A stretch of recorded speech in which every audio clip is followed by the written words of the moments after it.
Well, alright guys, what's going on? This is Luke back here with yet another album review. Tonight we'll be reviewing Eyehategod debut album, In the Name of the Suffering, released on December 1st, 1992 on Festival Studios. Now this is an absolute sludge metal classic, there's no doubt about that. Since its initial release, In the Name of the Suffering has received praise for its rough style and is seen as one of the first, as well as one of the most important sludge metal albums of the 1990s.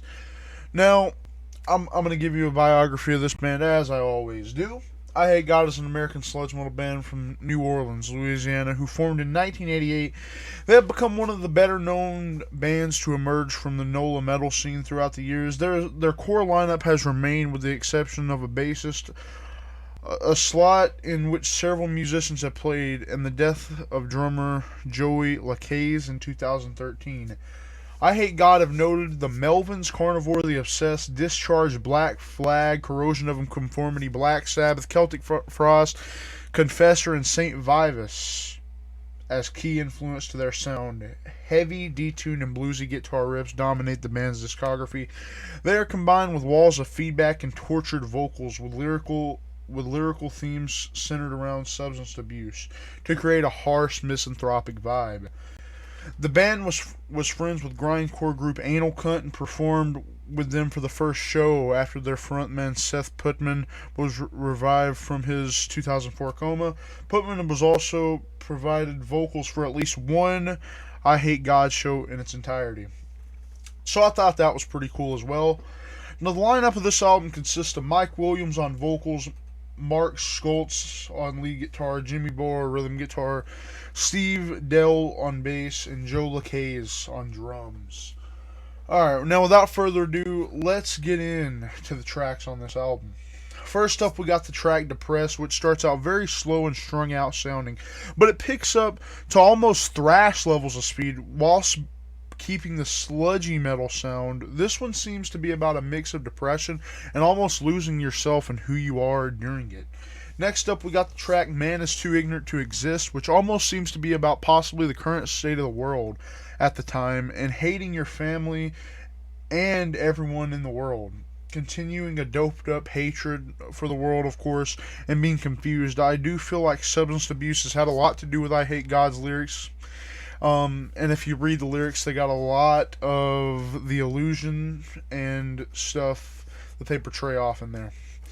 Now the next track, Shinobi, continues that fucked up vibe, like I just said, with the substance abuse and the illusions that they portray off in their tracks, which I honestly find kind of cool. A lot of sludge metal bands singing about a lot of fucked up stuff, which is amazing in my opinion, because it's not really self-centered into one thing, and it's just all fucked up all around, and you can feel the anger and rage coming from them. Now, next up, we got the track Running Into the Ground, which have lyrics all over the place, to be completely honest with you. It's probably about anger and having a I don't care and fuck you attitude, as it seems, as he rambles on, and it just seems like he doesn't really give a fuck in the lyrics. Next up, we got the track God Song, which really starts taking blows at religion and Christianity. It's actually a demo tape of Charles Manson talking about religion and how, the only thing that makes reality is death, that line. And the lines, the only one who makes reality is death, actually repeats a lot in the whole course of the 2.5 minutes. And yeah, that's actually Charles Manson talking in there. Now, the track Children of God goes straight back into the sludge metal action. After the samples, it's fucking incredible. The passion and, like I said, anger you could hear on this album. This is probably one of the heaviest doom and sludge albums I've ever heard, to be honest with you. It's up there. I wouldn't say it's as heavy up there with Acid Bath or Crowbar, but it's definitely fucking up there, man. Next up, we got the track Left to Starve, and this one sounds like it's treading on self-abuse far beyond cutting. And quite honestly, more on the verge of stabbing yourself, breaking limbs, burning yourself, and jumping off of buildings, abusing yourself, pretty much. to really go above and beyond hate and aggression to yourself, and it also could possibly be about doing it to other people as well. Now, Hostility Dose seems to be about continuing that self-induced hatred and anger. This one seems to be about his mom, or possibly a girl in his life that really fucked him over, that lied to him and said she was going to help him or make him become better with his depressive state at the time. Because if you look through this album, you can tell it's fed up with anger, hatred, aggression, and you can just fucking feel it right there, man. So overall, this is where sludge metal started to get really, really mean. We're talking on the levels of touch me and I'll fucking cut you open levels of mean.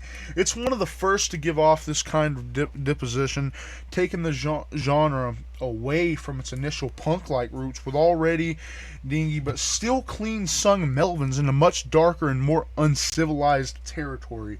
The lyrics on this one are fucking disgusting, and the vocals are fucking horrifying.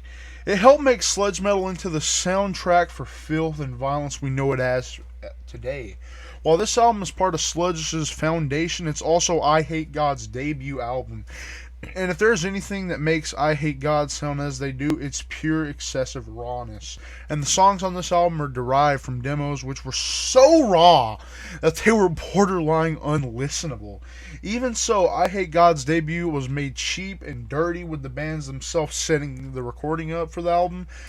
What resulted as Eyehategod's roughest full length with fucking streamling dirages, punk-like animosity, and an overdose of pure, indiscriminate hate distilled into musical form. Calling this rough is a fucking understatement when describing this shit. The songs are often started with and ending with static and feedback. They're just there to make your ears fucking bleed. The guitars are tuned so low that they practically blend in with the bass and in that lowness. We find Eyehategod's signature rotten sound that swampy and diseased as always. That fat tone is suffocating with how it slowly rolls over with an antagonizing sense of doom. The sluggish speed makes the things feel painful and blends perfectly with such a tone. Even with all this being said, it's also Eyehategod's least bluesy or groovy album, in fact. This is more akin to hardcore punk and how abrasive everything is. The cymbal bashing, the jagged but simple riffing, the occasional fast passages there are as sudden and as violent as a chunky's fit. All these factors play into the more punk veneer of In the Name of Suffering. It's simple, it's violent, and it's really fucking effective. While this is one mean motherfucker of an album, the simplicity and the single-minded obsession with filth does this album back compared to the others. The songs on here are pretty much stuck in two gears, either stewing and slow or breakneck in the most literal way possible. The raw punk-infused hate, everyone break everything attitude is in full force on this one. Everyone on the few faster songs that rise on the Merc like Left to Starve and Hit a Girl, or even the most solitary lift-loaded Depress. While it's dragging and hostile to listen to, it does end up resulting in the slower songs fusing together with one another and making this into an experience that isn't memorable or as gnarly and groovy as on their next two albums. Eyehategod's inexperience and insobriety are probably big factors in this.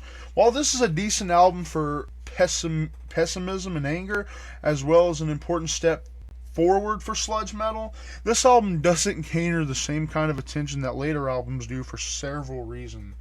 This album goes for full-on overkill with filth and anger and doesn't quite know what to do with itself afterward. If this had more of this signature headbanging stomper riffs as take as needed for pain, I'd have more of a reason to come back to this. Even so, the overall album is good, even if the songs do blend together. It's almost important for making sludge into the much meaner and hazier genre we know as today. This is a landmark album, and one of the packs plenty of heat, even if it is incoherent at times. But hey, that's probably just the drugs doing their thing, because they were fucking extremely strung out while recording this. Lastly, I give this album an overall of a 7 out of 10, as it is not good, as it's not as good as their self-titled or Take As Needed for Pain, which I'm also going to get to reviewing on the channel. I fucking love that album. That's honestly, Take As Needed for Pain is probably my fucking favorite Eyehategod album, to be honest with you. It's fucking incredible. But yeah, I'm gonna give this one a 7 out of 10.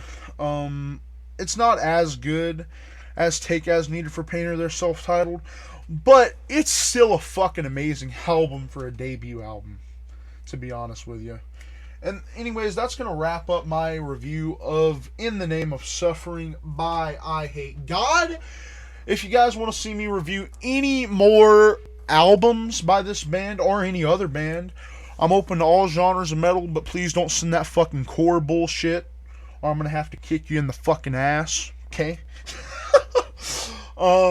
But other than that, I'm open to all genres of metal. I will check out. Just don't send that fucking core Rammstein type shit, as I do not enjoy those genres. And of course, if you guys would like to join me or Chaos's Discord, the links for those will be down in the description below. Make sure to have a good rest of your night, and don't forget to stay fucking metal, ladies and gentlemen.